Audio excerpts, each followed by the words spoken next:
Yo, what's up la famille YouTube, j'espère que vous allez bien. Aujourd'hui nous recevons une personne toute particulière, ce genre de personne que j'appelle un super-héros moderne. C'est le genre de fusion entre la force de Hulk et l'intelligence du professeur Xavier. On a des personnes, vous savez, c'est ce type de personne qui m'a donné un jour envie d'être derrière un micro, de bosser dans les médias. C'est un homme visionnaire qui a commencé à disrupter son marché et son industrie il y a plus de 10 ans, vous allez le voir. Et c'est un des hommes qui m'a fait confiance au tout début, quand personne ne me faisait confiance, quand moi-même je ne faisais pas confiance, et qui m'a fait bosser très très tôt. C'est un homme que vous avez certainement déjà entendu à la radio, à la télé. Il est, alors, je sais même pas si je vais pouvoir donner tous ses titres, mais il est entre autres voix off, animateur, producteur et DJ à ses heures perdues. On accueille aujourd'hui, les amis, un entrepreneur de génie, Sergio. Sergio, comment vas-tu? Descriptif, c'est que tu parles de super-héros. Moi, je l'aurais carrément dit Daredevil. Hein.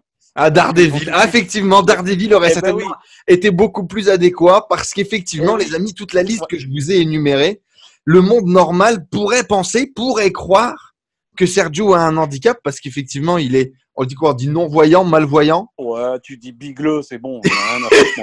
Il est donc bigleux, mais il a transformé ça en force, en énergie incroyable. Et vous allez le voir derrière le micro. Peut-être on va vous mettre quelques passages là de l'énergie incroyable qui balance. Attention, attention, on va faire monter la température. On va vous demander, est-ce que ça va au mix-bar? Est-ce que vous voulez des cadeaux? Est-ce que vous voulez partir en Martinique? Et effectivement, il fait tout ça, eh bien, sans voir. En tout cas, vous croyez qu'il ne voit pas, mais moi, je suis sûr qu'il nous a toujours vus. C'est l'homme que j'ai jamais vu le plus incroyable utiliser un ordinateur.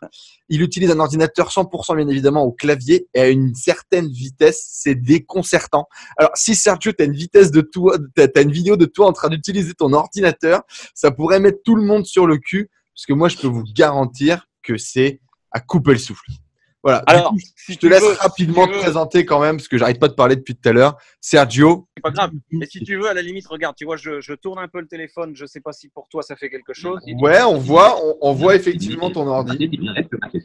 Mais alors, tu vois, par exemple, voilà, je peux te faire écouter. En fait, là, vous entendez la voice-over qui parle. Donc, alors, c'est NVDA très exactement, puisque là, je suis sous Windows sur mon ordinateur. Effectivement, sur le téléphone Apple, je suis sur VoiceOver, mais pour l'ordinateur, je bosse encore avec Windows. Pas encore, c'est pas une tare. Hein. C'est pas une maladie. Non. Mais je suis sous NVDA. Et donc là, je suis sur Google, tu vois, par exemple. Et donc, il me dit vraiment tout. Bouton utiliser la recherche vocale. Bouton recherche Google. Tu vois, il dit tout. Donc, l'écran, il est exactement comme le vôtre. Hein. J'ai pas de souci avec ça. Et alors, surtout, moi, ici, alors je sais pas, je vais essayer de te montrer. Ouais, il y a un petit clavier en braille, effectivement, comme les gens le peuvent voir là. Ouais. Voilà. Donc, j'ai une plage braille qui me permet de lire exactement au même moment ce que le gars me dit à l'écran. Ça veut dire quoi? Ça veut dire que le jour, à un moment donné, j'en ai ras-le-bol du gars ce qu'il me raconte à l'écran. Oui, la majorité du temps, tu le squeezes un peu. Ouais. Absolument. Donc, je lis exactement. C'est instantané. Alors, ça, par contre, je pense que ça va être un peu plus compliqué à voir au niveau de la caméra. Mais regarde, dès que je bouge… Alors, les boutons… on le voit. Le braille, effectivement, bouge, ouais. Voilà. Donc, et tout ça, c'est un équipement très cher. On va malheureusement parler de choses vite fait pas très sympathiques, mais comme pour tout handicap, hein, quand le mec il est en fauteuil roulant et qu'il doit agrandir les portes de sa baraque en France, eh ben, il est obligé de payer. Ouais. Et ça, nous, eh ben, moi aussi, je suis obligé de payer. C'est un matériel qui coûte 30 000 € aujourd'hui, avec la plage braille, l'ordinateur, ça fait longtemps que tu as ça en plus. Alors, ça fait longtemps, c'est renouvelé, hein, je te rassure. D'ailleurs, là, il y a 10 minutes, je viens d'envoyer 1675 € TTC à Dell parce que je vais m'acheter le dernier Dell, là, le dernier portable Dell. Super. Bref, pour te dire. Donc, en fait, voilà, tout ça, c'est payant, c'est malheureux, mais c'est comme ça. Alors, tu me demandais de me présenter. Rapidement, ouais. C'est pas facile rapidement parce que, voilà, moi, j'ai 50 ans. Donc en 1981, j'ai eu l'opportunité d'être à Paris au niveau des études, c'est-à-dire que j'étais à l'Institut national des jeunes aveugles. En 1981, le 10 mai, François Mitterrand est élu président de la République. Yes. Et le 11 mai, et le 11 mai, c'est pas Louis XVI, hein, mais c'est presque. Et le 11 mai, il a autorisé les radios libres à émettre dans toute la France sur la bande FM, chose qui n'existait pas avant. J'ai eu la chance. Moi, de toute façon, ma vie, c'est de la chance. Hein. J'ai toujours eu de la chance tout le temps. Et j'ai surtout su la saisir au bon moment. Parce que si tu as de la chance puis que tu la saisis pas, elle passe qu'une fois, la chance. Hein, ça, faut le savoir. Okay. Et j'ai eu la chance, donc, finalement, d'être aveugle. Donc, d'être à l'Institut national des jeunes aveugles de Paris et d'écouter à chaque fois toutes les radios que vous connaissez aujourd'hui, certaines que vous connaissez plus parce qu'elles sont mortes avant que vous les connaissiez, toutes ces radios naître. Et un jour, j'ai dit à mes potes, un jour, je serai dans le poste. Et ça, bon, tout le monde rigolait, machin et tout. Et puis finalement, j'ai fini dans le poste. Voilà. Donc, j'ai été animateur radio sur des radios locales. Et puis, je suis allé sur Nostalgie à Lille. Je suis allé sur Chéri à Douai, Chéri FM à l'époque. Et je suis allé surtout 3 ans sur Fun Radio. À la grande époque de Fun Radio en 1997, donc de 97 à 2000, d'abord en Belgique et puis un peu en France, faire de la libre antenne, faire le zazou à la radio, quoi. Faire le zazou à la radio. Moi, les amis, il faut savoir que cette interview, elle est très particulière pour moi. Comme je vous l'ai dit, Sergio était une des premières personnes à me faire travailler au moment où moi-même, je savais même pas que je travaillais. Et tu t'es même payé en francs, t'imagines? Avec des francs. Tu m'as payé en francs, putain, mon Dieu. Il n'y avait même pas les euros, c'était encore des francs. Je te donnais des pièces. Et surtout, Sergio, en fait, c'est le papa d'un de mes meilleurs amis quand on était gosse. On était à la maternelle ensemble. Et puis après la maternelle, comme tout gamin, on allait jouer. Et puis un jour, on a fini à jouer dans le garage et puis dans la cave de mon ami Fabio. Et puis la cave de mon ami Fabio, c'est en fait le studio d'enregistrement de son papa Sergio. C'était du coup depuis j'ai déménagé. Oui, du coup c'est plus le cas, mais le délire, c'est que voilà, c'est pas un papa comme tout le monde, quoi. Quand t'as un papa Sergio, donc déjà tu l'entends à la radio, et puis en plus tu le vois bosser. Donc moi je me souviens, on était tout petits et il se mettait à jouer de l'instrument et machin. Et puis c'est le premier aveugle que je rencontrais moi quand j'étais gosse. Déjà alors déjà moi j'y voyais pas grand chose parce que niveau bigleux on est pas mal, mais voilà, donc c'était la première fois que je voyais quelqu'un d'aveugle qui vivait et tout ça, il prenait l'instrument, il jouait, il te faisait 8000 blagues à la minute et tout. Et puis après, j'ai eu la chance de le voir bosser. Alors, il y a un spot publicitaire qui m'est resté dans la tête, Royal Canin, à l'époque où je travaillais sur Studio Jingles. Alors, on en reparlera plus tard. C'est ça. Voilà, donc t'as Sergio qui se met derrière son micro comme ça, qui fait hop, quelques petits échauffements de voix et tout. Hop, et puis il lance, il met play et puis il fait Royal Canin. La. Tu vois, il change complètement sa voix, il joue et tout ça. Alors, et voilà, donc je montre en même temps, donc tu vois comment ça se passe. Donc bon là, je vous ai montré tout ce qui est ordinateur machin, haut-parleur et tout. Et en fait, j'ai ici donc tout. Alors les murs sont habillés de bois, ce qu'on appelle des boîtes d'œufs. C'est pas des boîtes d'œufs, hein, c'est des trucs exprès, c'est des mousses exprès qu'on achète justement donc pour que le son soit de bonne qualité et surtout neutre. Voilà, le son neutre. Derrière ça, je mets un micro. Ouais, donc voilà, il y a le Rode là. Il y en a même un autre là-bas dans le coin. Il y en a un deuxième derrière. Celui-là, c'est pour le micro chant, pour faire chanter les gonzesses, pour les jingles, tout ça, les jingles chantés. Et l'autre, donc celui-là, donc je chausse le casque, t'en bouge pas. Hop, c'est juste pour te montrer. Voilà. Hop, j'allume, je chausse le casque, je me mets devant le micro comme ça. Ouais. Alors, je sais pas si ça va, vous voyez bien? Ouais, on te voit. Alors, je me mets devant le micro, puis je fais Royal Canin, votre chien en raffole. Royal Canin, la bouffe de votre chien. C'est incroyable. Et voilà. Et alors, je fais aussi RTL2. Ce n'est pas de la radio, c'est de la musique. Voilà. Entre autres. Aujourd'hui, je pense qu'on peut le dire, Sergio, tu vis de ta passion, qui était du coup la radio. Parle-nous un peu de tout ça. Du coup, comment ça s'est passé, ta première expérience en radio et justement de cette passion, comment tu as nourri cette passion. Tu disais tout à l'heure que tu disais à tes potes, un jour, je serai dans le poste. et tu l'as été. Parle-nous un petit peu de cette progression de tes débuts et comment ça s'est fait. Mais ça s'est vraiment fait comme ça.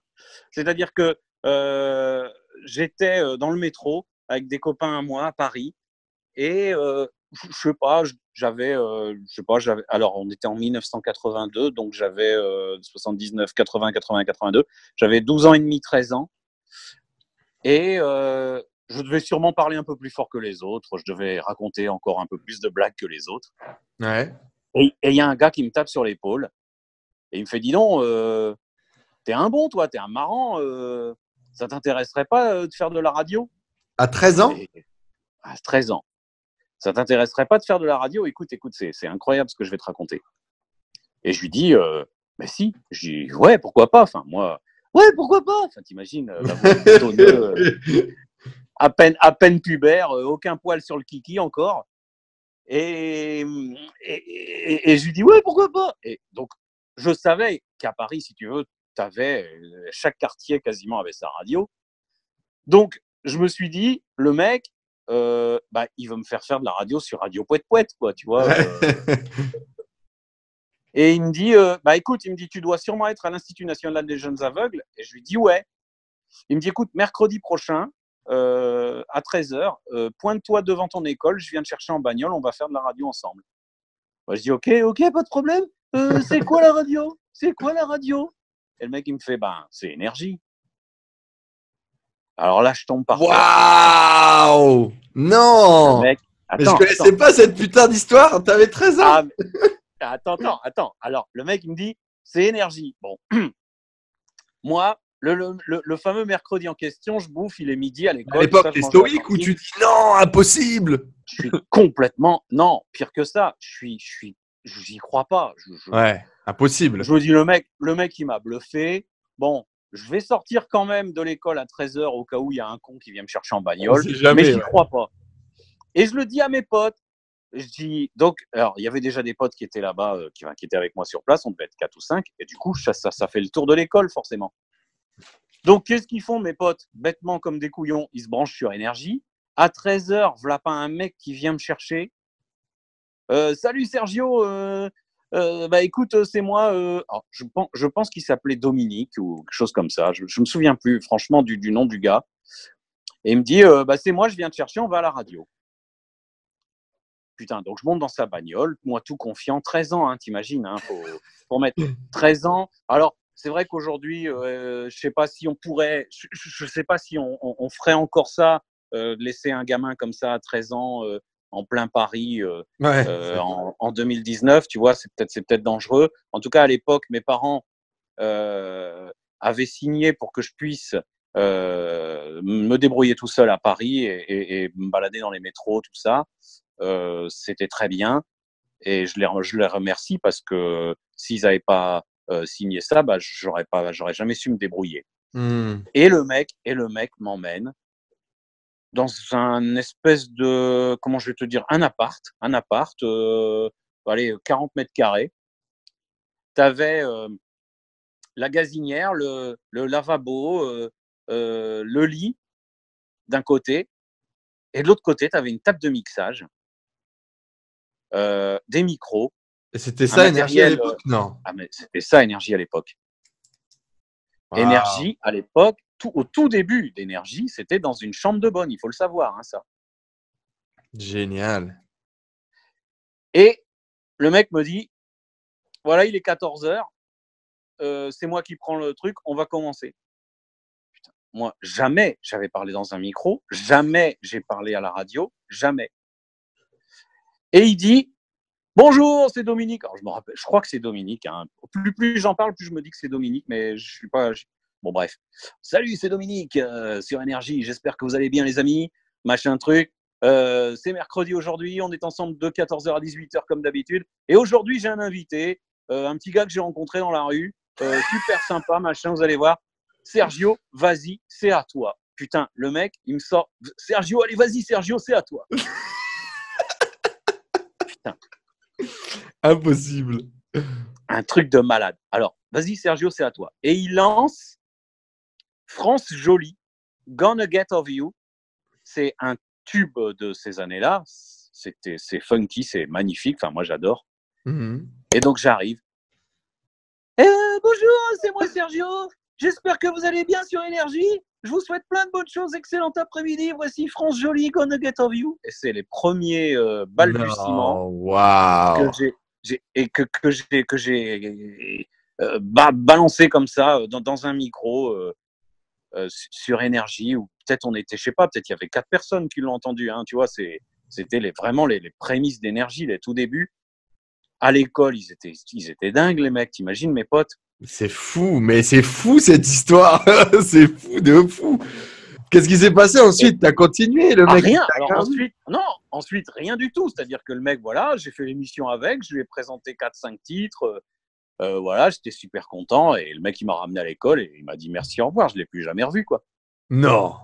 Et t'en as parlé ça après quand tu as bossé justement avec Énergie, essayer de remonter un peu l'historique, tout ça, de revoir ce type? Non, jamais? Bah peut-être ce type est décédé, peut-être. Alors, si c'est vraiment Dominique, alors attends, parce que alors là, je vais t'en sortir une énorme. Parce que si c'est vraiment Dominique, si vraiment je me souviens que c'est bien Dominique, figure-toi que ce serait Dominique Duforest. Et Dominique Duforest, aujourd'hui, c'est la voix de l'émission, là, comment elle s'appelle, la voix, là, ici, la voix. Tu vois quoi Ah, le Story, là. Love TF1, Story. là, Secret Ouais. Story, ouais. Secret D'accord. Story, voilà. Donc, ça serait lui, parce que lui a animé sur Énergie, figure-toi. Uh-huh. Et si ma mémoire est bonne, le gars s'appelait Dominique, donc je pense que c'est lui. Waouh! Les amis, si vous avez les informations, envoyez un message, envoyez un tweet à Dominique de la voix. Je sais que son nom est connu. Ils avaient fait une interview, je crois, sur lui et tout, sur TF1. Il s'appelle Duforest, Dominique Duforest. Qu'on confirme si c'est bien cet homme qui a mis Sergio devant un micro à 13 ans. C'est incroyable cette histoire. Et depuis, qu'est-ce qui s'est passé? Du coup, ça y est, ça t'a donné le virus. Tu t'es dit, c'est ça que je veux faire de ma vie? Mais déjà avant, je l'avais le virus, même sans y aller. Je t'avais dit, j'ai dit aux gars, à mes potes à l'école, un jour je serai dans le poste. Donc tu vois, ça, je l'avais dit avant. Donc quand ça s'est arrivé, mon Dieu, tu penses bien, mais je touchais plus terre. C'était exceptionnel. Les radios de 1982, c'est comme aujourd'hui, tu pourrais comparer ça à Facebook, à la télé, tu vois, à Insta, aux à Snapchat. Instagrammeurs du moment qui se font Voilà, connaître, etc. les youtubeurs, tout ça. C'est toute cette C'est la New Age. nouvelle, toute cette nouvelle technologie et ces nouveaux personnages d'aujourd'hui, de ces 2-3 dernières années là, ben nous on les a connus avec l'apogée de la radio et la naissance de la radio dans les années 80. Donc t'imagines, c'est comme si je faisais du YouTube avec Squeezie ou je sais plus qui là. Ouais. Voilà, Cyprien, voilà, c'est ça. C'est exactement ça à l'époque. C'est ça qu'il faut se remettre dans la tête, c'est que tu touches pas terre, Donc, qu'est-ce que j'ai fait? Je me suis dit, ben merde, dans mon patelin là, je sais pas si tu leur as dit d'où tu viens. Hein, Si, ils savent d'où je viens, bien sûr. Douchy-les-Mines, Valenciennes, Denain, représente. Les corons, au nord, il y avait Enzo et les corons. Bon, bref. Et dans ces corons, bah, il y a des mecs qui ont créé des petites radios. Et à Denain, il y avait une radio qui s'appelait Radio Villard, sur le parking du Minifix, l'ancien parking du Minifix. Et je me suis dit, putain, pourquoi? Parce que oui, alors Sergio De Felice aussi, ça il faut se le dire. C'est important. Parce que, bah oui, c'est important pour ce qui suit. Et je me suis dit, pourquoi je ne mettrais pas en place, donc tu vois déjà j'avais des idées à 13-14 ans, je me suis dit pourquoi je ne mettrais pas en place une émission italienne dédiée à tous les expatriés, les forestieri, les étrangers d'Italie qui sont venus pour travailler, les parents qui sont venus. Dans le nord de la France, il y en a énormément, grosse immigration italienne, espagnole, polonaise dans ces années-là. Et rebeux aussi, faut pas les oublier. Et rebeux. Ils étaient déjà là. J'ai failli oublier mes amis rebeux. Marocains, tout ça. Et donc ça s'est passé dans les années 50-60, où la France avait absolument besoin de main-d'œuvre, en tout cas dans les mines pour travailler, et où dans les pays que tu viens de citer, ils cherchaient du boulot, les gaillards, tu vois. Exact. Donc ils ont débarqué, et je me suis dit, putain, mais pourquoi en 1983 ou 84, je ne créerais pas une émission italienne qui, déjà, leur diffuserait des chansons en italien.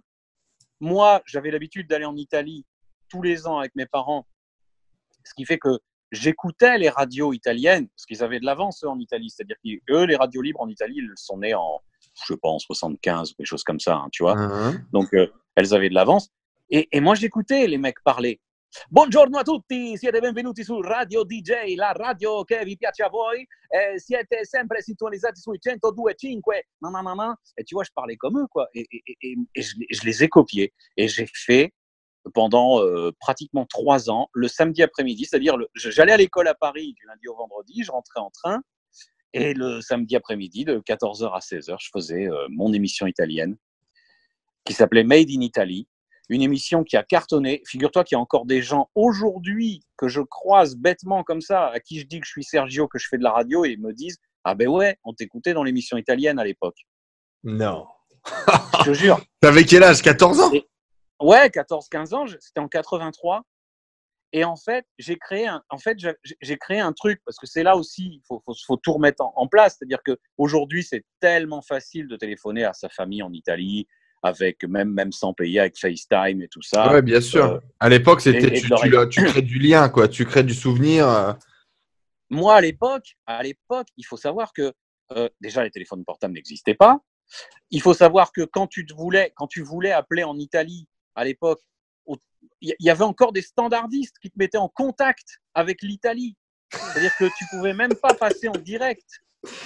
Donc, qu'est-ce que j'ai fait, que les moins de 20 ans ne peuvent pas connaître. Oh là, même les moins de 30, les moins de 40 ans, là. On parle des moins de 40 ans, là. Carrément. Et moi, qu'est-ce que j'ai dit? J'ai dit, mais pourquoi on ferait pas… Tu vois, bon, voilà. Tu me disais au tout début de notre entretien, tu disais, voilà, c'est quelqu'un qui m'a donné la niaque, qui m'a donné envie. Moi, j'ai toujours eu des idées. Je pense qu'aujourd'hui, un mec qui a une entreprise, qui a envie qu'elle évolue et qui a envie de gagner du pognon et de faire plaisir, parce qu'on ne peut pas gagner du pognon comme ça juste en arnaquant les gens, il faut aussi leur faire plaisir et rendre des services et des choses comme ça. Mais il faut avoir des idées. Et moi, les idées, je les ai eues très tôt. Et je me suis dit, pour cette émission italienne, je me suis dit, mais pourquoi on ne ferait pas un système où on pourrait appeler carrément le frère ou la belle-sœur ou le père carrément italien qui restait là-bas pour lui souhaiter bon anniversaire, tout ça. Donc, en fait, j'appelais les gens en Italie, et le gars de Sicile ou de Calabre ou de Milan, il disait bon anniversaire à son frère ou à sa sœur ou à son père qui lui habitait à Denain et Caudin et tout. Les mecs, ils chialaient dans les chaumières. Tu penses bien. C'est top, ça. Ils entendaient leur famille qu'ils n'avaient pas peut-être entendu depuis 3-4 mois. Leur dire ciao Roberto, ti auguro un buon compleanno, nanana, tu vois. Et les mecs, ils adoraient. Et j'ai créé comme ça une espèce d'émulation et de contact avec voilà. Je pense que tu applaudis. Effectivement, tu créais de la valeur pour les gens et donc ils venaient et puis ils t'apportaient quelque chose et en retour ils t'apportaient leur temps de cerveau disponible, quoi. Mais absolument, et puis surtout on était écoutés, mais t'imagines même pas comment on était écoutés, quoi. Par contre, à l'époque, du coup, tu peux démarrer comme ça aussi facilement. Donc il y avait cette radio, quoi. Tu te pointes, salut, moi c'est Sergio. Ah ouais, exactement. Alors ouais.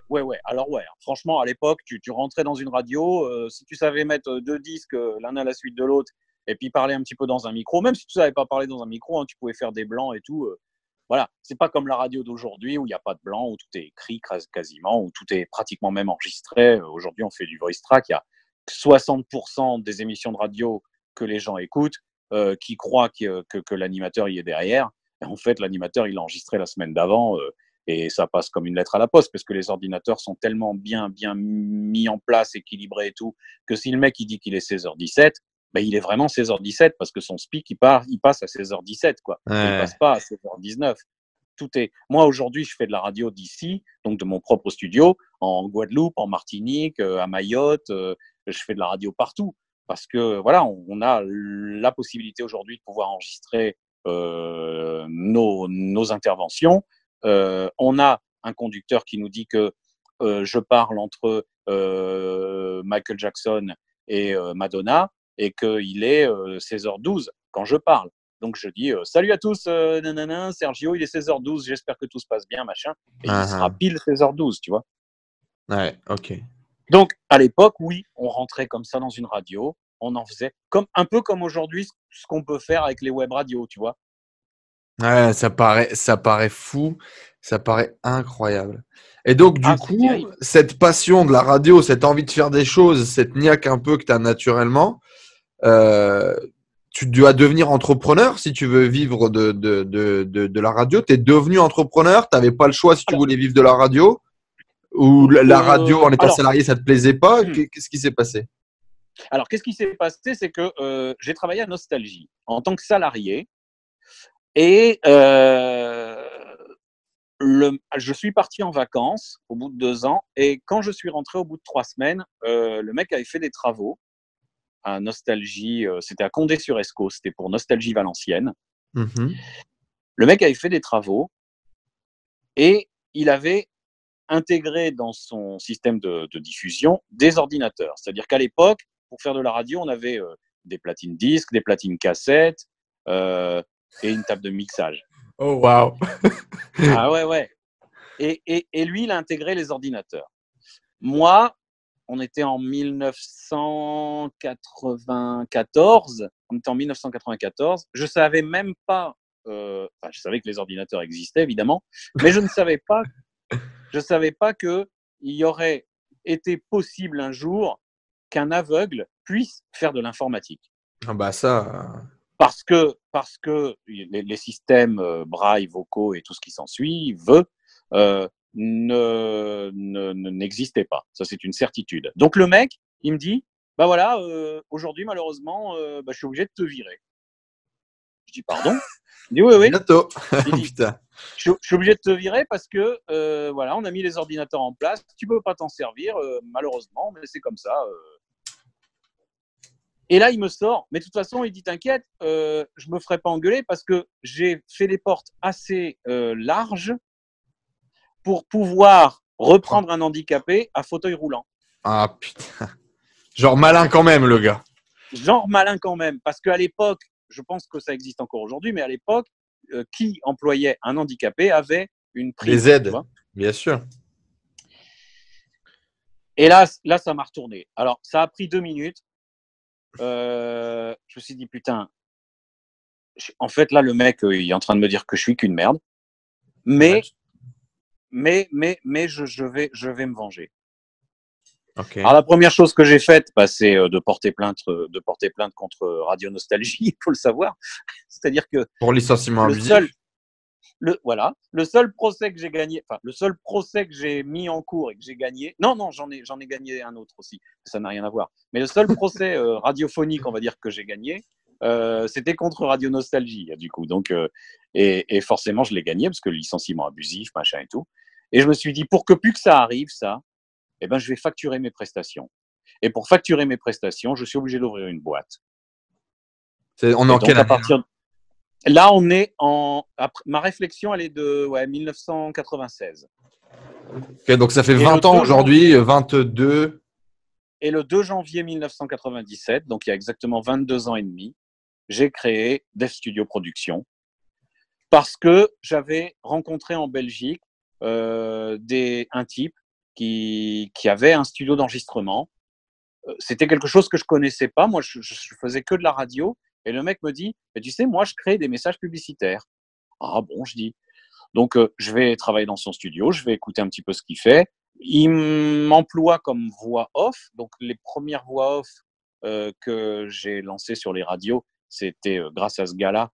C'était en Belgique. On devait donc, être encore en une fois, une rencontre que tu fais, un mec qui fait déjà ce que tu veux faire.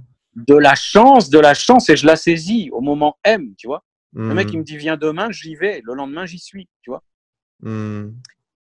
Et le mec me fait faire mes premières voix off qui ont commencé à être diffusées sur les radios en Belgique en 94-95, quoi. Et là, je me dis, putain, mais si lui, il a un studio d'enregistrement, pourquoi moi, j'en aurais pas un, tu vois? En plus, lui, il est en Belgique, moi, je suis en France.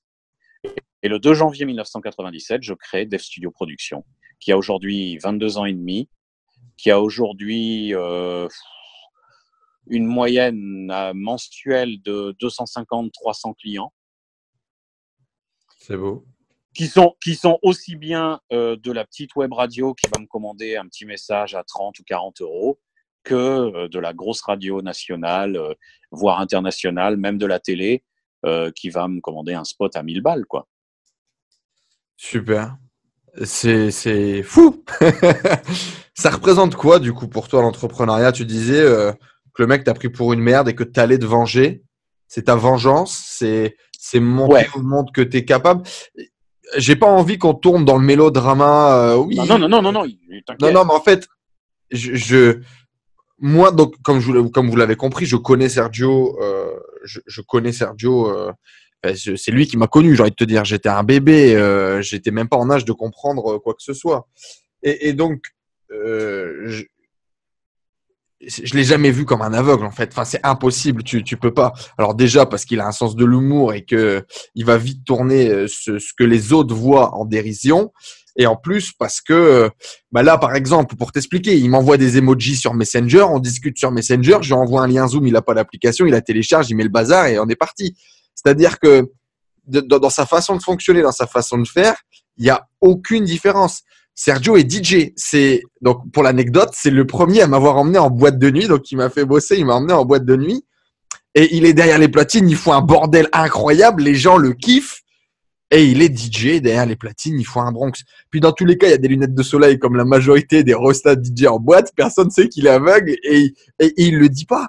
Et c'est un truc de ouf. Donc j'aimerais surtout. Sauf quand je descends de la cabine avec ma canne, là, il se pose des questions. Ouais, là ils se disent oh putain, peut-être il a trop bu. Peut-être. Et heureusement que j'ai pas un clébard, hein, t'imagines dans la cabine avec le clébard. Ça serait chaud. Donc je veux surtout pas derrière vos écrans et derrière le YouTube, etc. Vous dites oui machin, il était aveugle, il s'est battu contre ça. Alors, je pense qu'il doit y avoir. Moi je voudrais quand même rebondir. Je voudrais quand même rebondir sur un truc ou deux que tu dis. Malheureusement, tous les aveugles ne sont pas comme moi. Ouais. Aujourd'hui, c'est difficile. Le monde du travail est difficile. On va parler tout simplement du monde du travail des gens, on va dire entre guillemets normaux. Hein, vous, c'est déjà compliqué pour vous. Alors vous imaginez pour un handicapé, quoi. C'est super compliqué. C'est vraiment très compliqué. Tu balances un CV, le mec, il te demande de venir. Tu débarques avec ton chien ou avec ta canne. Le mec, il te reçoit par politesse et encore. Ça se trouve, il fait ses crottes de nez devant toi, tu le vois pas. Et il te dit merci, on te rappellera, mais dès que tu t'en vas, il déchire ton dossier parce qu'il n'a pas envie d'avoir un aveugle dans son entreprise ou un autre handicapé. Hein, je te parle pas je parle de l'handicap que je connais, donc l'aveugle, mais l'autre handicapé, c'est pareil. Et donc, malheureusement, de l'autre côté, c'est-à-dire du côté de l'employé, c'est pas toujours rose non plus. C'est-à-dire que il y a énormément d'handicapés, notamment d'aveugles, puisque je te parle de ceux que je connais le mieux, aigris. C'est-à-dire que ils se disent, putain, la vie ne m'aide pas. La vie m'a baisé, quoi. Je vais pas m'aider non plus, et je vais pas aider non plus les autres, et je vais pas. Moi aujourd'hui, dans le monde des non-voyants, sur 10 personnes qui connaissent et qui savent ce que je fais, il y en a 8 qui sont jaloux. Mais je dirais même dans le monde normal, en fait, parce que personnellement, encore une fois, pour moi, t'es un des entrepreneurs les plus positifs que je connaisse. T'as une pêche d'enfer, t'as une banane d'enfer, t'as toujours le sourire. Et pourtant, j'imagine que dans ta vie, même quand on était gosse, bah, c'était pas toujours cool. T'as des clients relous, t'as des problèmes de facture, t'as des problèmes avec ta femme, comme tout le monde, quoi. Et non, des problèmes avec ma femme, j'en ai pas. Non, mais tu vois ce que je veux dire? À l'époque, tu t'as jamais montré, tu avais toujours, en tout cas, cette bonne énergie, cette bonne vibes. Et je pense que ça, c'est humain, en fait. Handicap ou pas handicap, c'est une. Moi, je pense. Moi, je vais te dire un truc. Non, tu as complètement raison. Je vais te dire un truc qui va résumer exactement ce que tu viens de dire. C'est que si j'étais pas aveugle, je pense que déjà, je ferais pas ce métier-là. Ça, j'ai dit un jour dans une interview qu'il y a quelqu'un qui a repris parce qu'elle aimait bien ce que j'avais dit. J'ai dit, j'ai de la chance d'être aveugle. Mais je le considère vraiment ça aujourd'hui. Pour moi, aujourd'hui, ma cécité est une chance. Ça ne l'a pas été toujours. Effectivement, il y a des moments où c'est compliqué. Tu vois, Voilà, moi, ma femme, je l'ai jamais vue, tu vois, par exemple. Ma fille, je l'ai jamais vue. Mon fils, je l'ai jamais vu. Comme ça, putain. Voilà, aujourd'hui, tout est basé. Il y a énormément de choses au niveau dans la communication et ailleurs qui sont basées sur le visuel. Le pire des handicaps aujourd'hui, c'est la cécité. Ça, c'est une certitude parce que tout passe par la vue. Tout. Il n'y a pas un truc dans les 5 secondes, dans les 10 secondes là où on est en train de se parler, il n'y a pas un truc qui va se passer sans que ce soit tes yeux qui vont les voir. Le capter. Et moi, ça, je l'ai pas. Bon, c'est tout. Je l'ai jamais eu. Donc, je l'ai pas plus. C'est pas comme si je l'avais eu puis que tu l'avais perdu. Voilà. C'est comme on dit avec Gilbert, qui est un de mes potes. Et voilà, nous, on est nés comme ça. Ça se passe comme ça, c'est tout. C'est à nous à s'adapter à vous, parce qu'on est moins nombreux. Tu vois ? Tu disais, du coup, ça n'a pas toujours été une force. Comment on fait pour transformer un moment difficile, pour transformer un handicap comme ça, ou justement ce moment où tu as l'impression que la vie te chie dessus, que le monde te chie dessus, pour te relever et inverser la tendance? On fait quoi? On fait comment? Il fut un temps, je t'aurais dit, on prend son téléphone, on envoie chier les gens et le va te faire enculer est très facile. À écrire aussi. Putain, qu'est-ce que j'ai pu l'écrire, ça? Oh mon Dieu. Va te faire enculer. Putain, mais mes doigts, ils écrivaient tout seuls. Tu vois, tellement. Mais je l'ai écrit des milliers et des milliers de fois. Franchement. D'ailleurs, à qui? À des clients, à des partenaires? Ah oui. Ah ouais. Ah ouais. Et pourquoi? Par haine? Par haine, parce qu'il me faisait chier, parce que j'étais pas bien le jour-là, au moment M, parce que voilà, parce que je me retiens pas. Alors, je me retiens pas aussi bien dans l'enthousiasme que dans l'énervement. Que dans le négatif. Beaucoup de gens dans le milieu de la radio, de la pub et tout ça le savent, le disent aux autres. Putain, fais gaffe, Sergio, il a un sale caractère, machin. Bon, c'est tout, hein, j'ai une réputation, je fais avec, ça m'empêche pas de travailler. C'est dommage parce que les gens me connaissent peut-être pas dans mon meilleur jour, mais c'est comme ça. Donc ça, c'était il y a quelques... ouais, mais ça, c'était il y a quelques temps. Je dis ça parce que 50 ans, je sais pas, je suis arrivé à cet âge-là, il y a en janvier, et peut-être c'est l'âge de la raison. Et je me dis que... c'est devenu bouddhiste. non, loin de là. Mais je me dis que j'ai un pote qui s'est exilé aux États-Unis, qui fait à peu près le même métier que moi. On fait de la musique ensemble. On fait de la production musicale par exemple pour des vidéos, des choses comme ça. Okay. Et lui, il m'a donné des informations que j'avais pas, et notamment au niveau des Américains et du commercial américain. Le commercial américain, quand tu l'envoies chier, il va te dire merci. Et ça, c'est une sacrée force. C'est-à-dire que le mec, tu vas lui dire, écoute-moi bien, bonhomme, ce que tu me vends là, c'est de la merde. Moi, je vais aller chercher ce que je cherche ailleurs parce que chez toi, c'est trop cher. Et ben, le mec, il va te dire, pas de problème, je te souhaite bon courage, j'espère que tu vas trouver ce que tu veux, machin et tout, plutôt que de t'envoyer ce fameux va te faire enculer que moi j'envoyais à l'époque. D'accord, ouais, je comprends tout à fait ce que tu dis. Je l'ai vécu. Depuis, je fais ça aussi. Okay. Quand quelqu'un m'appelle au téléphone, qu'il est énervé parce qu'il n'a pas eu son spot en temps et en heure, ou qu'il est énervé parce que je lui ai pas fait la modif qu'il voulait, et qui me gueule au téléphone en me disant « Ouais, c'est pas normal, machin, j'attends le spot et tout. » Moi, je fais « Eh bien, écoute, pas de problème. Tu vas avoir ce spot dans quelques minutes, ne t'inquiète pas. Je suis désolé. » Le mec, je lui parle doucement alors que lui, il aboie. Eh ben, je te jure que le mec, après, il me parle aussi doucement que moi. Il faut canaliser. Aujourd'hui, je pense que voilà, j'ai réussi, j'arrive à le faire, c'est tant mieux. Il faut canaliser ses nerfs et il faut se dire que l'énergie négative qu'on a quand on est énervé, eh ben, il faut la rendre positive en donnant l'impression. Après, quand je raccroche, je dis va te faire enculer, mais j'ai raccroché. Quand même. Tu vois? Quand même. Bah ouais, ça fait du bien et ça fait trop du bien. Faut libérer. Attends, t'es fou, toi. C'est quoi pour toi l'entrepreneuriat, du coup, Sergio? C'est quoi l'entrepreneuriat? Et je te dirais même, c'est quoi ta vision de la liberté? Oh, c'est quand même deux questions complètement différentes. Je pense qu'on peut être entrepreneur et libre à partir du moment où, mais voilà, on se prend pas la tête, on essaie, tant que faire se peut, de garder un certain côté positif, aussi bien au niveau de ses clients que de ses fournisseurs, parce que je t'ai dit que j'avais entre 250 et 300 clients, mais j'ai aujourd'hui une soixantaine de voix off que j'emploie. Donc, ce sont des gens à qui je balance des textes, qui me renvoient leur voix, que je monte pour faire des messages publicitaires et patati et patata.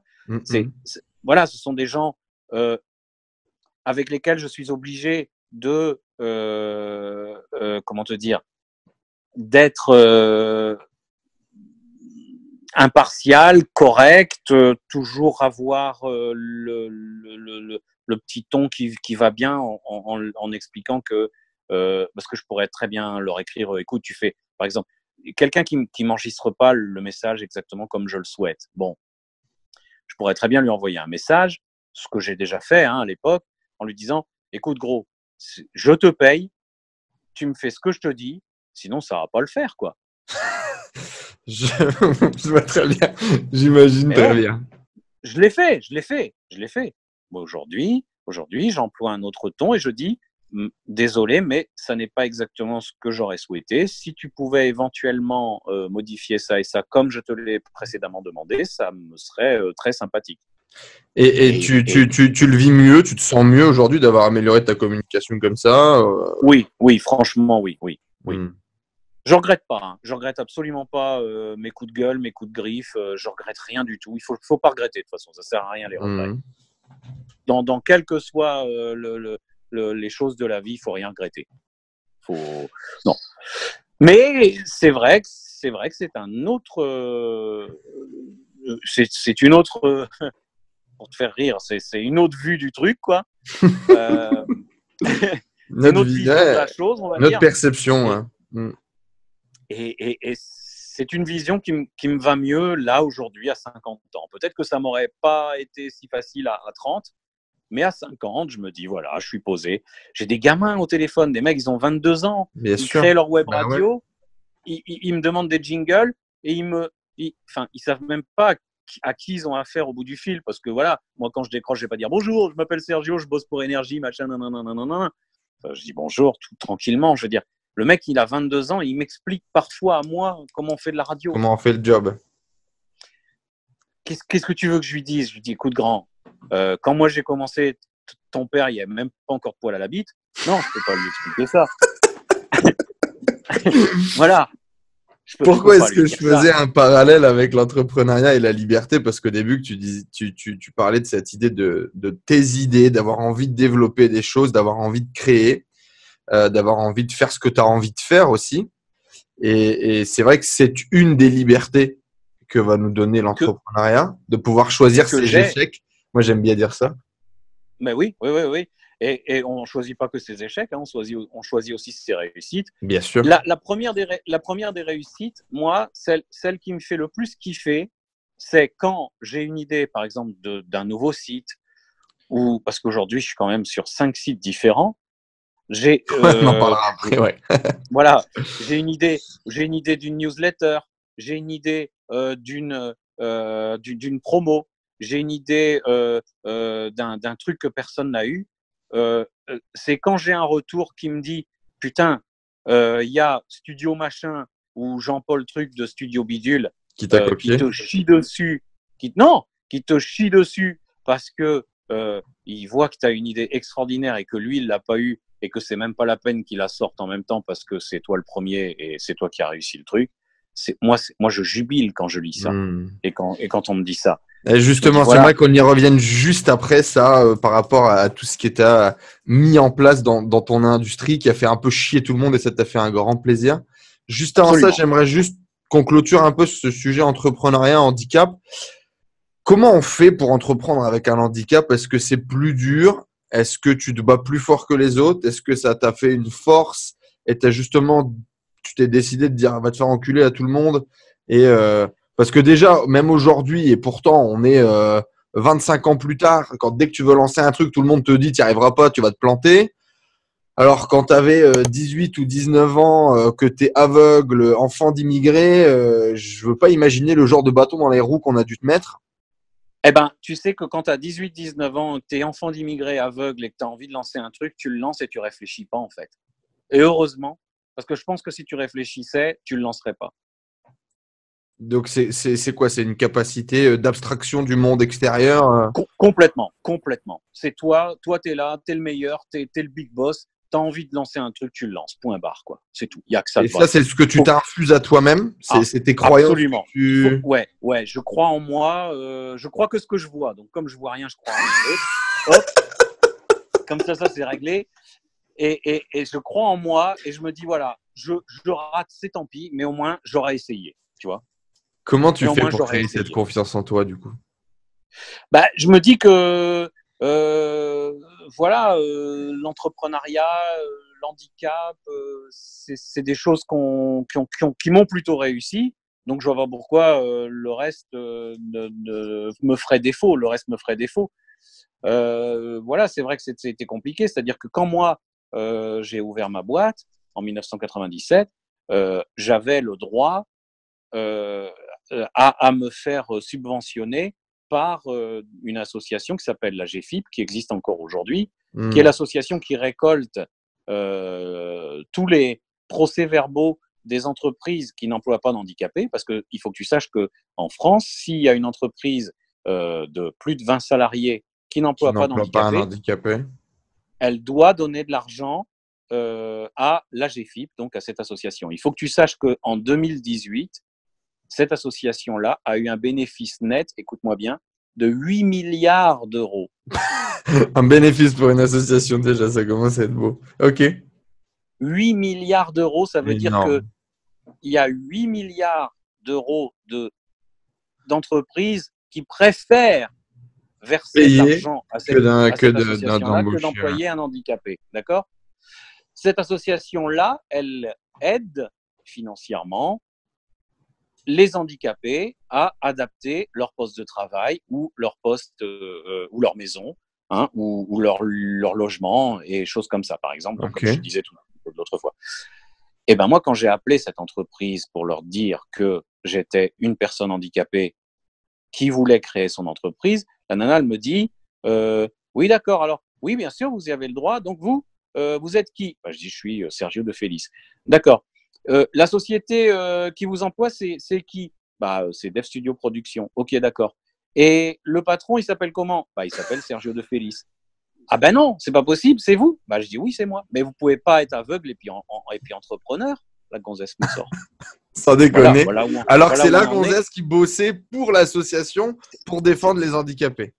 C'est exceptionnel. Voilà où on en est en Wow. 1997. Ok. Donc, quand tu entends ça au bout du fil, tu te dis putain, il y a qu'une seule chose à faire, c'est de leur montrer que tu es capable de créer un truc parce que tu es aveugle. Et c'est beaucoup pour ça que je me suis lancé dans l'entrepreneuriat, c'est pour montrer à tous, en tout cas aux incrédules, qu'il y a moyen de moyenner quand on sort les doigts du cul, quoi. Tu penses que tu as une espèce de force comme ça qui te soulève, qui t'as l'impression de pas te battre que pour toi, tu as l'impression de porter un peu une espèce de cause ou porter ta voix, si je puis le dire. J'espère, ouais, pas mal. J'espère. Après, si ça fonctionne que pour moi, j'aurais fait le maximum pour que ça fonctionne aussi pour les autres, mais si les autres ne suivent pas, je vais pas les tirer non plus par la peau du cul, hein, tu vois ce que je veux dire à un moment donné. Ok. Donc, c'est vrai que dans un premier temps, j'avoue que ça fonctionne bien pour moi. Si quelqu'un derrière moi marche sur mes plates-bandes, je serai le premier à lui filer un coup de main. Moi, je dis Que je n'ai pas eu, moi. à quand la chaîne YouTube Sergio De Felice en mode vlogging, un peu raconter ton quotidien, suivre au quotidien ton boulot. Je suis sûr que ça pourrait cartonner. Tu te prendrais un pied de Alors, fou en plus, te connaissant. ouais. Alors, tu vois, par exemple, tu me disais tout à l'heure, tu me posais une question. Qu'est-ce que tu as besoin, toi, en tant que. Est-ce que c'est pareil que les autres si toi, tu es entrepreneur, machin et tout? Ben non, tu vois. Donc, par exemple, et d'ailleurs, tu l'as vécu. quand je t'ai demandé de travailler pour moi, c'est parce que j'avais besoin d'un webmaster, j'avais besoin d'un mec qui me dise fais gaffe, ta newsletter, elle est traviole, c'est écrit en rouge au lieu d'être écrit en noir. C'est sûr qu'avec Sergio, pour définir les designs, c'est facile, quoi. C'est ça. T'es en train d'écrire sur ton logo, machin et tout. Tout ça, moi, je le vois pas. Donc, je suis obligé de payer des gens extérieurs, alors que peut-être toi, si tu avais un studio d'enregistrement, par exemple, tu créerais toi-même peut-être ton site internet parce que tu sais le faire et puis tu as les moyens de voir ce que tu fais. Mais nous, les aveugles, on a cette barrière qui est devant nous, qui se positionne et qu'on doit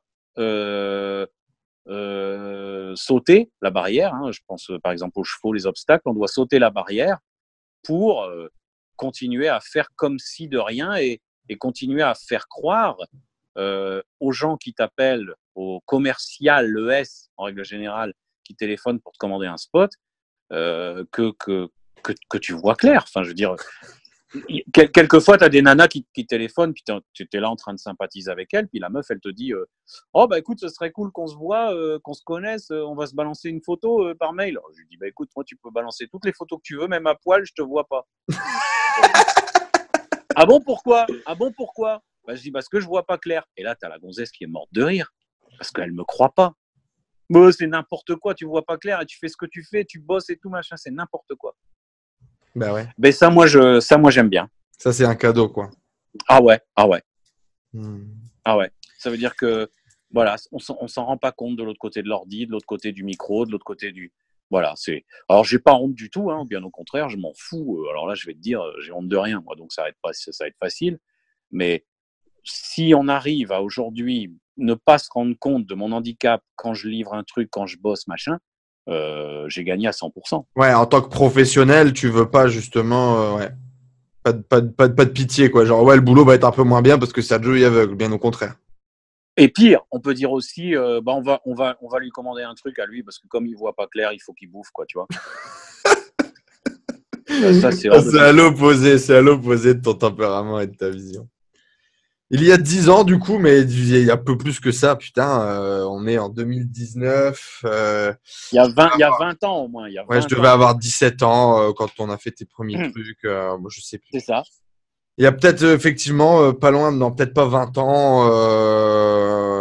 Ouais, 10 ans. Une bonne quinzaine d'années, on va dire. Ouais, 10, 12, 14, je sais pas. Tu avais déjà commencé à décider de disrupter. Alors, le mot n'existait pas du tout à l'époque, mais tu avais décidé de disrupter un petit peu ton industrie. Disrupter, mais moi, je ne le connais pas, ce mot-là. C'est un mot qui a vachement émergé avec le milieu des startups où en fait, tu as l'idée qu'une startup arrive et casse complètement, explose complètement le marché en changeant principalement le business model de fonction de la manière de fonctionner. Et c'est un peu ça. Donc, toi, il y a 10 ans, tu as décidé de transformer tes prestations de service, ce qui était 99 ou 100% de ton boulot. Donc, c'était ton temps, en créant justement des produits à télécharger. Et tu t'es mis à faire du e-commerce très, très tôt en essayant justement de disrupter le marché, donc de transformer. En fait, c'est du produit as a service. Donc, tu vendais des produits comme étant un service. Donc, les gens principalement achetaient des voix off, des packs de voix, des choses comme ça. Et toi, plutôt que de le faire à la commande, à un moment donné, tu en as fait des génériques et puis tu les as vendus en pack. Tu as décidé de mettre ça sur des sites internet. Puis ça ressemble à ça. Là, on va te mettre ça sur le montage. Par exemple, la voix du Père Noël. Tu as Sergio qui fait la voix du Père Noël. Et donc, absolument. Du coup, plutôt que de le faire au point par point, tu as décidé c'est moi le Père Noël.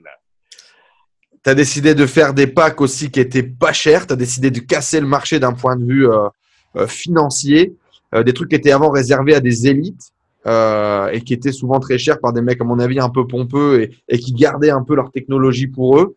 Tu as décidé de péter tout ça.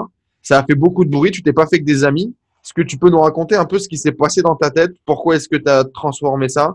Pourquoi est-ce que tu as fait ça? Et est-ce que tu continues d'avoir ce genre d'idées un peu folles au quotidien? Alors, quand tu parles de casser le marché, je pense pas que j'ai cassé le marché parce que, effectivement, tu l'as dit, il y en a qui ont sûrement dû faire la même chose que moi auparavant, mais qui se sont dit il n'y a pas de raison que je m'enrichisse pas et donc qui ont vendu ça effectivement à des tarifs plus qu'exorbitants. Moi, je perds pas de l'argent en vendant ce que je vends. Donc, ça veut dire que si moi, j'arrive à vendre ce que je vends au prix où je les vends, en gagnant de l'argent, d'autres qui les vendent peut-être plus cher ou qui les ont vendus peut-être plus cher, et surtout les acheteurs de ces produits-là se disent « Putain, je me suis bien fait arnaquer la gueule, quoi. » C'est là où j'en suis. Moi, toute ma base, elle part d'idées, comme je te disais tout à l'heure. Donc, en fait, si tu veux, par exemple, on va prendre La Voix du Père Noël, qui est pour moi l'une de mes plus grandes créations, un peu différentes de juste le spot radio ou le jingle chanté. Un jour. Pourquoi la plus grande? Parce que c'est la mieux marché, c'est celle dans laquelle tu t'es amusé le plus. Elle marche du feu de Dieu. Elle marche du feu de Dieu. Et je vais même presque te dire que aujourd'hui, je suis pratiquement plus connu, en tout cas aussi connu, avec mon site La Voix du Père Noël que le site Dev Studio Production. Pourquoi? Parce que La Voix du Père Noël, elle parle à tout le monde.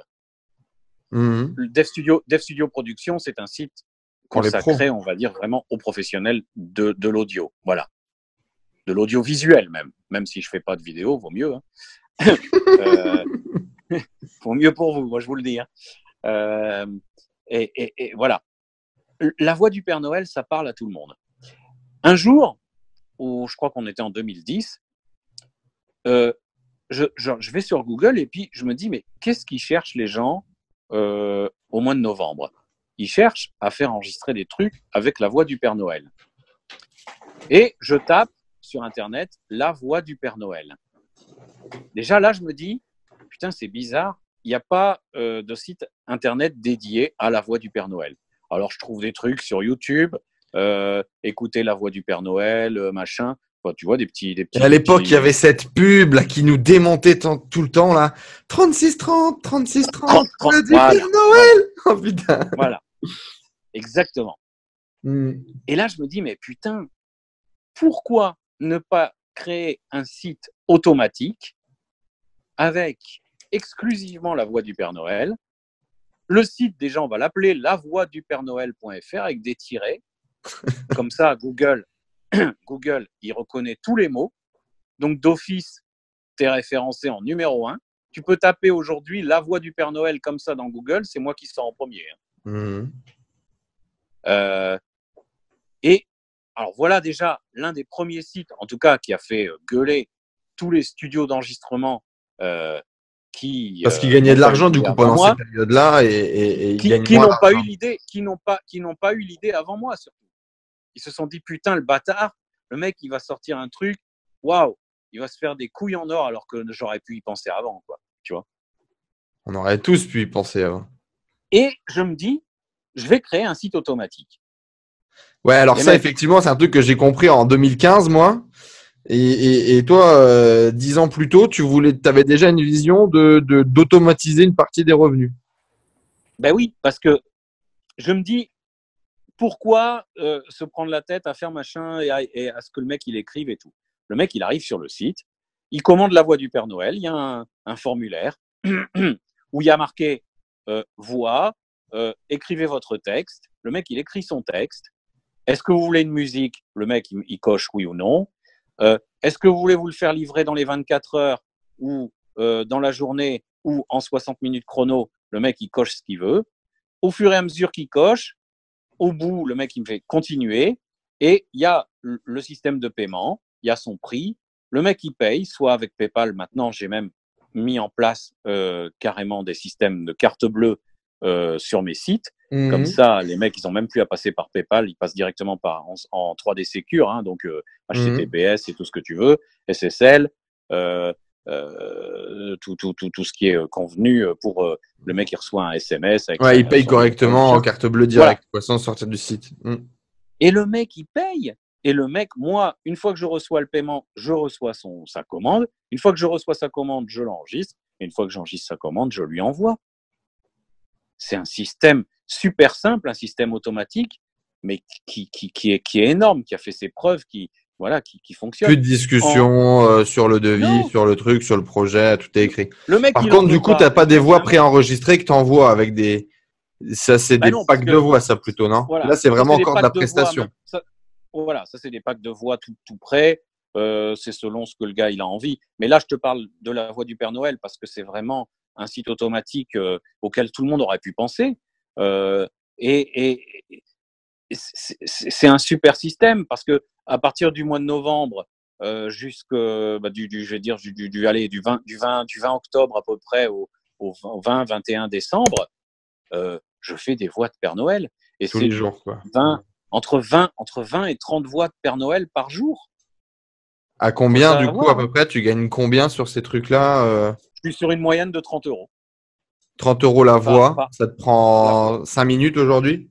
Ouais, 10, on va dire 10, parce que je fais quand même bien, je fais des petits montages, des petits gling-gling derrière, des petits trucs, machin, tu vois. Ouais, J'arrive à faire. taux horaire sympa, quoi. J'arrive à... Ah, mais ouais, mais bien sûr. Et puis cette année, j'ai eu une idée, justement en rapport avec ce que tu viens de dire, 36-30, Père Noël, 36-30. Je me dis, mais on est tous cons en fait, parce que qu'est-ce qu'on fait? On appelle le 36-30 et sur quoi on tombe? Bonjour mon petit garçon. Bah, c'est un Alors, truc comment tu automatique, t'appelles? hein. Donc, c'est un truc automatique. Comment tu t'appelles? Le gars, il dit, je m'appelle Geoffrey, le gamin. Oh là là, quel joli prénom. En fait, tout est enregistré. Donc, le Père Noël, il sait même pas que tu t'appelles Geoffrey. T'es d'accord avec moi? Exactement. Et là, je me suis dit, putain, mais pourquoi c'est pas le Père Noël qui téléphone aux enfants? Donc, entre 18h et 19h, à partir du 1er novembre de 2018, eh ben, j'ai créé un système automatique, et encore, où le parent, il remplit sa petite fiche, nom, prénom, nom, prénom, attends, Ouais, parce que là, il me dit batterie t'as faible. coupé ta Attends, hop, caméra, ouais. c'est bon là? Ouais. Donc, j'ai créé encore un nouveau système, un système automatique, où le parent remplit le nom, le prénom de l'enfant, s'il a des frères et sœurs, dans quelle école il va, où est-ce qu'il habite, qu'est-ce qu'il veut comme cadeau, qu'est-ce qu'il va avoir exactement comme cadeau par rapport à ce qu'il veut, qu'est-ce que je Tu peux nous as raconter. monté un téléphone rose pour le Père Noël. Ouais, si on peut appeler ça comme ça si tu veux. Mais ce qu'il y a, c'est que il me dit par exemple, est-ce que vous pouvez appeler mon enfant le 24 novembre entre 18h et 19h, et moi le 24 novembre à 18h05, Prends ton 18h10, iPhone. j'appelle, je prends mon téléphone. Bonjour, est-ce que je peux parler à Geoffrey? Oui, c'est qui? Mais c'est le Père Noël, mon petit Geoffrey. Alors, tu es content, hein, que je t'appelle? Et comment va ta petite sœur? Et pourquoi tu lui as tiré les cheveux hier? Parce que le mec, je lui demande une anecdote. Tu demandes Et, des et, et, conseils. et dites donc, il paraît que tu n'aimes pas trop te laver. Ça n'est pas bien, ça, tu sais. Tu vois? Le gamin, Ouais, il bah pleure. Il tu donnes pleure. du rêve au gamin, hein. Tu donnes, ouais.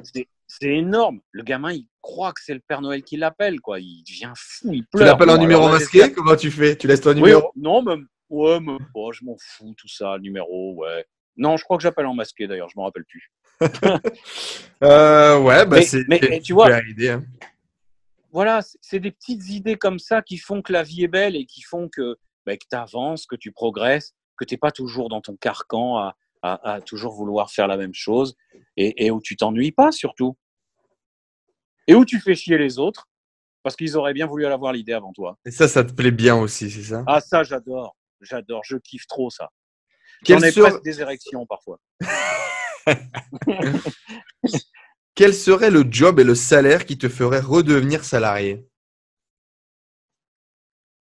Une matinale sur une grosse radio. Ah, c'est pas mal. Et combien tu gagnerais? Bah, écoute, un mec comme Manu, il se prend 50 000 euros par mois. Moi, je veux bien ça. Ok. Donc une matinale, c'est quoi? C'est un 6-9? C'est un 6-9 sur une grosse radio, Énergie, Sky, Fun, n'importe Ça te fait laquelle, une encore envie, radio. ça? Ah ouais, ouais, ouais. Animation radio, grosse radio, du coup, ça te manque? Qu'est-ce qui te manque Ah de ouais, ça? ouais. Ouais, ouais, parce que, ouais, tu vois, t'es en direct avec l'auditeur, tu peux le prendre, tu discutes avec. Comme dit ma femme, toi, tu veux toujours avoir le dernier mot tellement tu as fait de la radio et de la libre antenne. Et je voudrais remettre ça en pratique vis-à-vis d'auditeurs et de discuter, de délirer et tout. Ouais. Franchement, je kifferais un morning. Alors, pire, si vraiment on me donnait aujourd'hui la possibilité de faire ce que je veux faire, et en tout cas en nouveauté, Le Sergio je me dis Show. c'est quelque chose qui a déjà, ouais, mais je veux dire c'est quelque chose qui a jamais encore été fait. Et ben c'est de la télé. Un aveugle qui anime une émission de télé. T'imagines, ce serait marrant ça. Ouais, ça me plaît. Un morning ou une interview, ou tu vois. Même à la limite, tu sais, j'avais même pensé à une émission. Alors, je sais pas qui sont les gens qui te regardent, mais s'il y a en tout cas des professionnels dans le milieu de la télévision. Les amis, si on a écoute, quelques producteurs dans la salle, écoutez bien le message de tonton Sergio. mais ouais. Et tu vois, je me dis que un aveugle qui ferait une interview, genre dans un spa, un jacuzzi, à moitié à poil. On a déjà dans quelqu'un le qui fait noir. ça dans la télé-réalité, c'est gênant, mais il n'est pas aveugle. C'est vrai ça. Il y a un type qui fait, il est connu pour, en fait, c'est un gars de la télé-réalité et il est connu pour faire des interviews dans sa baignoire. Merde. Mais moi, j'imagine ça dans un t'approuves spa. que ton idée est bonne, hein? Alors moi, j'imagine ça dans un spa, mais que la personne interviewée, qu'elle soit masculine ou féminine, soit également dans le spa et qu'on soit dans le noir. Moi, j'ai un ami qui a créé les restos, les restos dans le noir. C'est un ami à moi, il s'appelle Didier Ouais, Roche. interview dans le noir, quoi. Tout le monde est au même niveau. Complètement. Moi, je suis dans le noir toute Toi, la ça vie. ne change Et rien. l'autre, voilà. Et l'autre, il est dans le noir. Et crois-moi, je suis persuadé que dans le noir, on se lâche. Tu vois ce que je veux dire? Ok. C'est un concept, les amis. S'il y a des gens qui sont intéressés, on va laisser le contact email de Sergio juste en dessous pour lui accorder. Alors, par contre, c'est que des femmes pour les 10 premières interviews. Le noir, on sait pas trop. Hein, voilà, parfois, on a et dans les 10 premières interviews, il y aura Enzo qui Ah aura ouais. le droit de toucher. Voilà, je serai là, en backstage, pour m'assurer que tout se passe correctement. Il aura comme moi les yeux au bout des doigts. Voilà. Est-ce que tu gagnes bien ta vie? Du coup, tu disais que tu remplacerais bien ton job par 50K d'une matinale. Et aujourd'hui, est-ce qu'en tant qu'entrepreneur, tu gagnes bien ta vie? Est-ce que je gagne pas 50K par mois, hein, ça c'est une certitude. Et même quand j'en gagne 20, j'en donne 12. Hein, donc tu sais comment ça fonctionne. Ça fait longtemps que j'ai quitté ce système, mais oui, je comprends. Oui. Alors, oui, je suis content. Je gagne bien ma vie. Je paye des impôts. Un non-voyant, une personne handicapée qui est aujourd'hui, qui a la possibilité de dire qu'il paye des impôts, bah, c'est déjà une personne handicapée qui bosse. Donc, quelque part, je suis fier de ça. Je suis fier de pouvoir dire que je paye des impôts. Je paye tous ceux que j'emploie. J'ai jamais un retard de paiement. Quelquefois, je suis dans le rouge à la banque, puis ça revient. Mais dans l'ensemble, je suis super heureux de ce que je vis et de ce que je gagne. Ouais. Justement, on vit très bien. C'était la prochaine question. Est-ce que tu es heureux? Bon, je pense que tu y as répondu. Je peux pas dire mieux. Franchement, quand on m'écoute, même moi, des fois, c'est con ce que je vais te dire, mais quelquefois, je réécoute des interviews que j'ai données à gauche et à droite. Et je me dis, putain, le mec, il respire là, il respire la félicité, quoi. C'est clair. Il respire la joie, il respire le bonheur. Il faut savoir quand même que felice en italien, ça veut dire heureux. Donc, je pense que tu portes pour le coup très très bien. Je le porte bien, ouais. Franchement, ouais. Du coup, papa, en plus d'être entrepreneur, d'être voix off, de faire tout ça, d'être donc DJ, on pourra en parler un petit peu aussi. Du coup, tu as balancé ça sur des soirées, tu as fait des soirées, tu as fini DJ en boîte de nuit, etc. Tu es également du coup papa. Tu as eu une fille que j'ai pas vu grandir parce que c'est au moment où moi je suis parti et toi tu es parti aussi. Elle doit avoir 3 ans maintenant, si je dis pas de bêtises, 4 ans. La petite? Non, elle a beaucoup plus que ça, c'est ça. Ah bah ouais, elle a 11. Elle a 11 et demi. Aïe aïe. Le temps passe. Elle a 11 et demi. Ouais. Le temps passe vite. Alors, c'est marrant que tu me parles du DJing. On va en parler vite fait parce que là, encore une fois, c'était une chance. Encore une fois, je vais essayer de faire vite un petit résumé de ça. En fait, j'avais 2 chaînes IFI avec lesquelles je m'amusais à mixouiller dans les années 80, on devait être en 83, 84. Et puis, il y a le beau-frère de la femme de mon frère qui me dit écoute, moi je connais des petites salles où tu pourrais animer pendant que les gens ils mangent et faire des petites prestations. Et j'ai commencé à faire de la disco mobile comme ça, et ça a fonctionné. Et puis un jour, il y a le frère toujours de la femme de mon frère qui me dit, écoute, moi je connais un patron de boîte. Et le mec, il me dit, je t'emmène. T'avais quel âge? On est samedi. Alors écoute-moi bien. Ouais, je vais te dire. On est samedi. Il est 23h30 minuit. J'arrive dans la boîte. On est en 84. J'ai Putain, mais 15 ans. Mais oui. C'est quoi ce délire? J'ai 15 ans. Je suis aveugle, mal fringué, je présume, parce que voilà, j'avais pas encore cet esprit, on va dire, de visualisation de la personne. Je m'en foutais un petit peu, j'étais miro, voilà, je vivais comme j'avais envie de vivre. Et le mec, il y avait 1000 personnes dans sa boîte, hein, je te jure la vérité, 1000 personnes, elles étaient là. Et le mec me voit, il me dit, salut toi! C'était un belgo marocain, Abdoul. Hey, salut toi, comment tu t'appelles? Moi, je dis Sergio. Et qu'est-ce que tu sais faire? Je parle un peu dans le micro, puis je mixe. Et allez, vas-y, monte. Va parler dans le micro.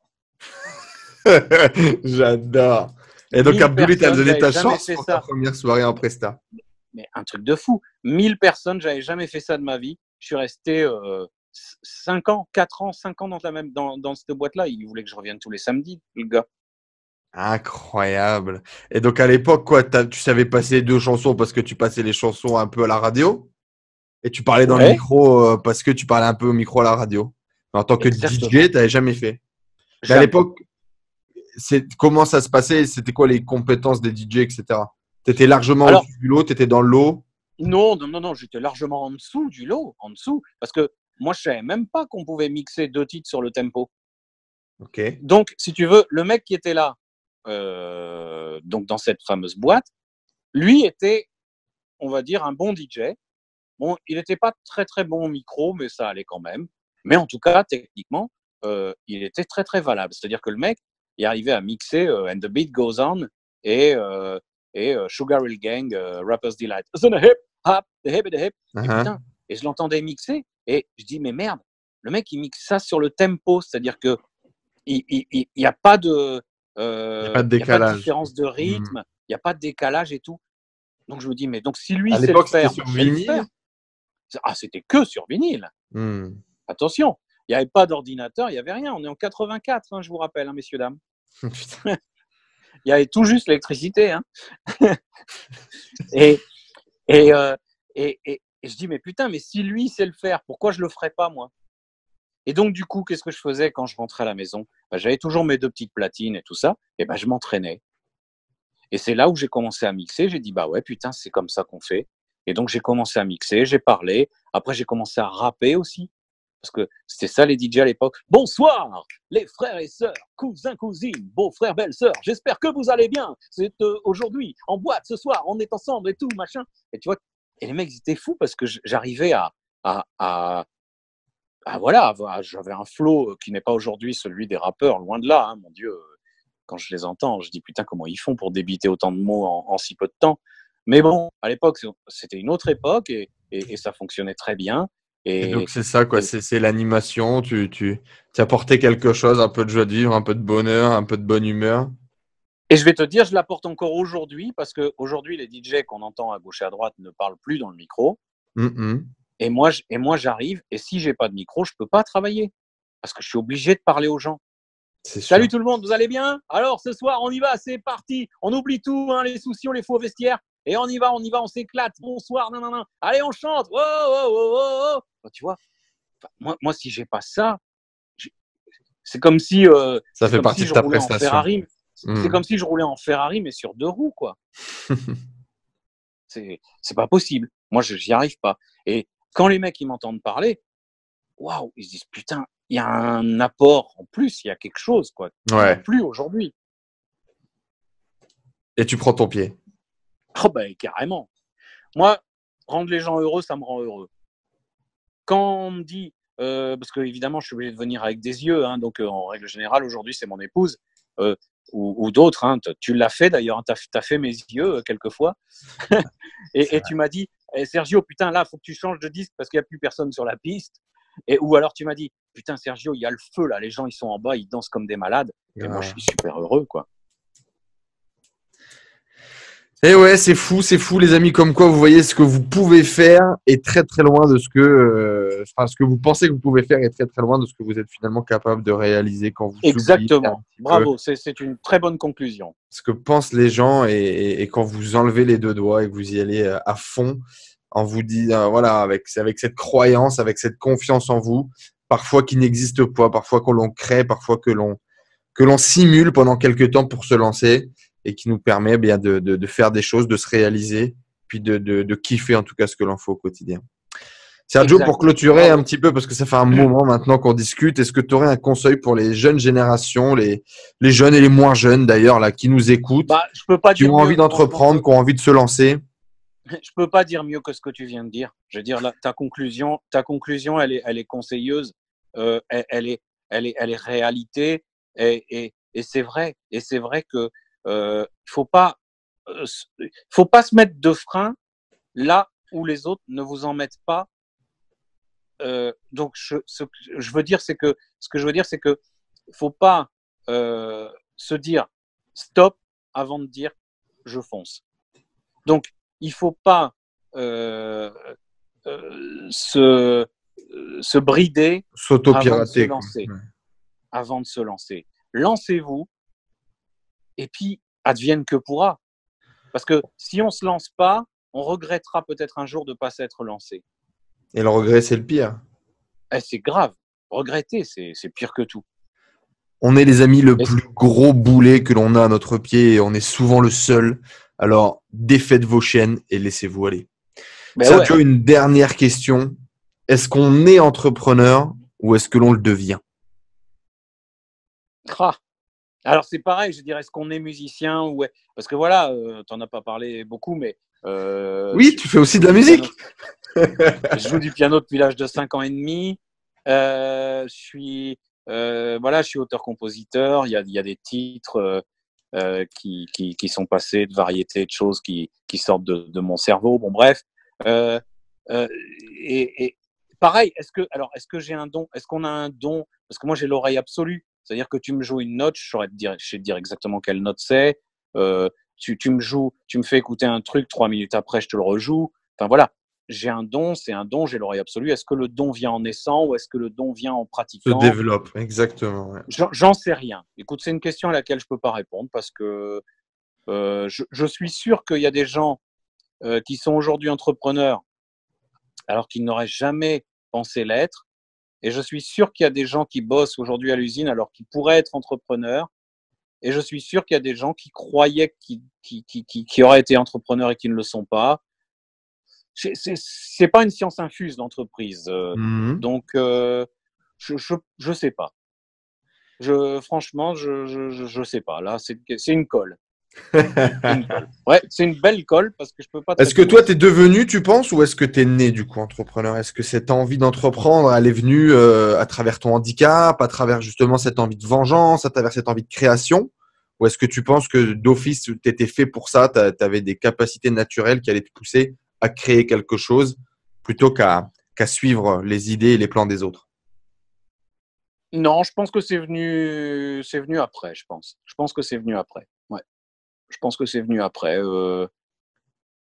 C'est le fait de vouloir gagner de l'argent, je pense, qui m'a mis le pied à l'étrier. Je me suis dit, pourquoi je gagnerais 1500 balles par mois à faire ce que je fais, alors que l'autre derrière, il s'en prend 3000, et pourquoi je m'en prendrais pas 4000 à faire la même chose, quoi. Ok. Super. Sans intermédiaire. Ok, donc c'est mieux valoriser tes compétences, couper les intermédiaires, entreprendre, faire les choses pour gagner de l'argent. Ça a été ça ta motivation initiale? Ouais, franchement, ouais. Et aujourd'hui, entreprendre, ça t'apporte quoi du coup? Parce que ta motivation initiale, c'était l'argent. Finalement, t'en as tiré quoi de l'entrepreneuriat? T'en tires quoi? T'en tires que de l'argent? Non, du tout. Je pense que j'ai une facilité de voir les choses différemment. J'ai la possibilité de me dire, voilà, est-ce que si je réalise ça en tant qu'entrepreneur, est-ce que je l'aurais réalisé de la même manière en tant que salarié? Est-ce que, tu vois, je pense, je suis de l'autre côté de la barrière. Je suis de l'autre côté de la barrière. Quand je discute avec des salariés, quelquefois, je les plains et je me dis, les mecs, ils se coupent en quatre pour leur boss. Certains le valent bien et certains d'autres le valent moins. Et je me dis que c'est un peu dommage parce que c'est de l'énergie perdue. Du talent gâché. Ouais. Franchement, ouais.